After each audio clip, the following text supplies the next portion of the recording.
আজকে আমাদের অন্তিম সাইট সিন বলতে পারো, এই হচ্ছে মা কল্যাণেশ্বরী মন্দির। পশ্চিমবঙ্গ ও ঝাড়খণ্ডের বর্ডারের খুব কাছেই অবস্থিত মা কল্যাণেশ্বরী মন্দির। এই মন্দিরটি বহু প্রাচীন এবং প্রায় 500 বছরেরও বেশি সময়ের ইতিহাস বহন করে। বলুন কিরকম ডালার প্রাইস থাকে? 21, 31, 51 যেরকম নেবেন আপনি। এই হচ্ছে মূল মন্দিরের প্রবেশ গেট, এখান দিয়ে প্রবেশ করতে হবে। এই প্রবেশ করে গেলাম আমরা।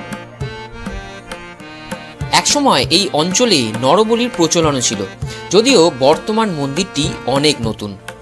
বিশ্বাস করা হয় মা কল্যাণেশ্বরী সন্তান প্রার্থনার মানত পূরণে বিশেষ কৃপা করেন, তাই সারা বছর ভক্তদের ভিড় এই জায়গায় লেগেই থাকে। আর মায়ের মন্দিরের ভেতরে কিন্তু ভিডিওগ্রাফি ফটোগ্রাফি একদম নিষেধ, তাই ভেতরটা আমি দেখালাম না। এইখানে মা মেয়েরূপ ধারণ করে শাখা ধারণ করেছিলেন, তারই মায়ের পদচিহ্ন আছে পায়ের সাবান।